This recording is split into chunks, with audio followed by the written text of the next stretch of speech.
ყველაზე მეც მევთხოვ ხელისუფლებას, პატარა სიდის, პატარა ნამუს, პატარა ზნეობას, პატარა ღირსებას და პატარა სამართლიანობას.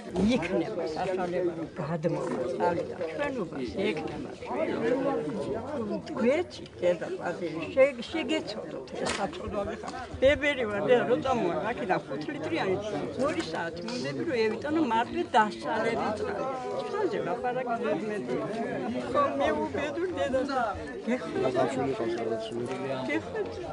სოფელში შეყვანილი გაქვს ყველას კერძოც არა გენაცვალე სად არის იმდენად წყალი არ არის მოყვანილი წყალი რომ ყველამ თავის ეზოში არ გვინდა ეზოებში რაც ისე იყოს წყალი მოსული და ჩვენ გავიყვანთ რო თქვა ამჟამად ეხლა ძალიან მიტოვებულია რა ხალხი აღარ არის ხალხი ხელისუფლებიდან არავინ ამოდის, არავინ გაქცევთ ყურადღებას. ამოდის, მარკპირდებიან, მაგრამ ჯეჯერობის შეპირება რჩება რა. სამსახური რო იშოვოს ადამიანმა, რას თქვენ აბრძანეთ? დიახ. შემოსავალი რო კონდეს ადამიანს. რას თქვენ აბრძანეთ? სახში რო მივა. იმისი საფიქრალი არა კონდეს, მთელი ღამე რო ხვალ რო ავდგები, რა ვქნა, რითი გამოვყვებო ოჯახიო. აი ამის გაკეთება უნდა იმ კაცს და ესენი არ ანებებენ. გვიჭირს, ყველაფერნაირად გვიჭირს. წყლით გვიჭირს, გზით გვიჭირს.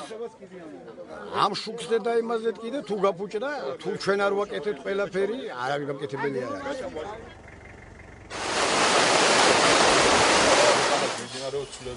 სერიოზული ცვლილებები და სერიოზული კაცი ჩაუდგა სათავეში. ხალხი დაშინებულია, შეშინებულია, დარეკილია, მოსამსახურები ვერ მოვდივარ.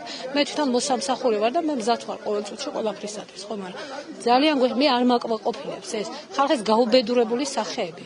ამ სახელმწიფოდან ეს არის ტოტალიტარული რეჟიმი, საშინელება. პირველ რიგში მე მინდა თავისუფლება, რომელიც ღმერთმა მოგვანიჭა ადამიანებს, თავისუფალი ნება, ის დაგვიბრუნდეს. მეტი არაფერი არ. დღეს შეხვედრა ჰქონდა ბავარში, სოფელ ბავარში. და ეხლა ხედავთ სოფელ ხელეთში ვიმყოფებით. რა თქმა უნდა, იქ იყო დადებითი მოხდი, მიუხედავად იმისა, რომ ბავარში არ არის არც ელექტროენერგია, არც გზა, არც არაფერი, საკმაოდ განათლებული და განვითარებული ხალხი ცხოვრობს და ძალიან კარგად ერკვევიან, რა ხდება ქვეყანაში, რა პროცესები მიმდინარეობს. დადებითად არის განწყობილი ყველა და ელოდება იმ ცვლილებებს, რაც ქვეყანაში მიმდინარეობს და უერთდებიან იმ პროცესებს. 82 წლის კაცი ვარ და თუ საცხარაღაცა საკითხი იყო, ხელებს ეძებდნენ მაშინ.